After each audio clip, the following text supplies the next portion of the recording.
장기간 지속되는 결혼관계의 비결. 비결 3. 싸움 중에도 서로에게 보이는 배려와 존중. 모든 커플은 다툼을 겪지만 행복한 커플은 특별한 접근 방식을 가지고 있습니다. 그들은 싸움 중에도 상대와의 넘을 수 없는 경계를 존중하고 신뢰감을 유지하며 싸웁니다. 그러나 모든 커플들의 갈등이 존중을 유지하는 형태로 진행되는 것은 아닙니다. 논쟁이 격화되면 일부 커플은 소리치기, 막말 등의 욕설, 물건 던지기, 심지어는 물리적으로 밀치거나 때리는 상대의 급소를 치는 전술로 빠지곤 합니다. 이러한 행동은 신체적 또는 감정적 경계를 넘어서 관계를 깊이 손상시킬 수 있습니다. 건강한 결혼 생활을 위해서는 이러한 해로운 전술을 인식하고 이를 의식적으로 억제하거나 그것이 안 되면 내가 분노 조절이 안 되는 것에 양해를 구하고 일단 분쟁의 자리를 피하는 것이 중요합니다. 몇 가지 흔한 사례를 살펴봅시다. 논쟁이 격해지면서 소리치거나 욕설을 퍼붓는 것은 흔히 통제력을 잃었을 때 발생합니다. 그 순간에는 분출처럼 느껴질 수 있지만 이러한 말들은 오래 남아 상처를 남길 수 있습니다. 어떤 사람들은 자신의 주장을 관철하기 위해 물건을 던지거나 반응을 유도하기 위해 물리적으로 밀치거나 때리기도 합니다. 이러한 경계를 넘는 행동은 갈등을 위험한 지점으로 끌고 가며 신뢰와 안정감을 서서히 무너뜨립니다. 이런 방식의 싸움은 단지 관계를 해칠 뿐만 아니라 각 파트너에게 불안을 심어줄 수도 있습니다. 그렇다면 왜 일부 논쟁은 폭력적으로 변할까요? 많은 경우 이러한 절망감이나 통제력 상실은 어린 시절 경험에서 비롯됩니다. 예를 들어 어려서 정서적으로 안정이 필요한, 특히 애착관계를 형성하는 유아기 시기에 자신의 감정의 무시나 방치로 일관적이지 않은 혼란스러운 환경에서 성장한 사람은 분노를 크게 내거나 공격적으로 표현하는 것이 유일한 자기 표현 방법이었다고 배울 수 있습니다. 초기 트라우마는 갈등을 삶과 죽음의 생존의 문제로 인식하게 만듭니다. 따라서 성인이 되어 감정이 통제되지 않을 때 이러한 생존 전술이 다시 나타나 파트너를 자극하거나 다치게 할 수 있습니다. 예를 들어 알렉스는 아내 리사와의 논쟁 중 자주 소리를 지르거나 문을 세게 닫곤 했습니다. 알렉스는 어린 시절 자신이 힘들어서 울 때 부모가 냉담했기 때문에 자신이 무시당한다고 느꼈습니다. 성인이 된 후 그는 자신의 의견이 무시된다고 느낄 때마다 감정적으로 강렬하게 반응하게 되었습니다.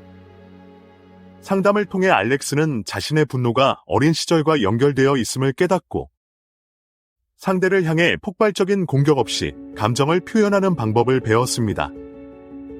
이 변화는 부부간 논쟁 중에도 그와 리사가 안전하다고 느끼도록 도와주었습니다.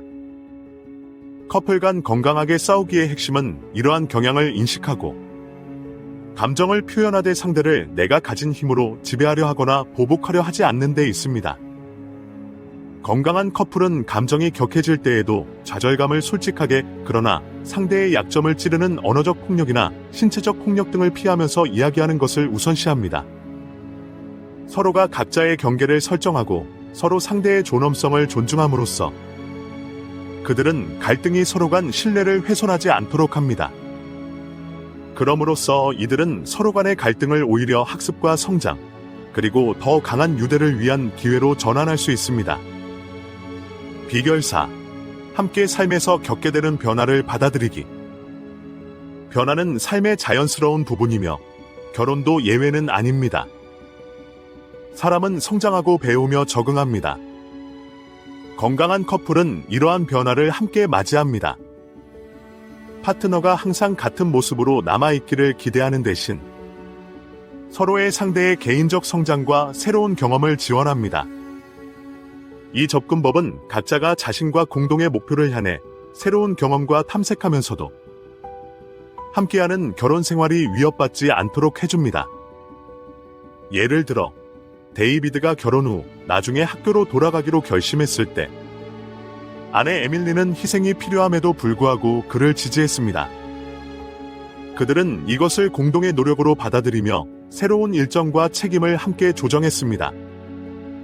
이러한 적응력은 그들의 관계를 새로운 변화로 인해 멀어지게 하는 대신 관계를 더욱 강화시켰습니다. 하지만 변화가 항상 긍정적인 것은 아닙니다.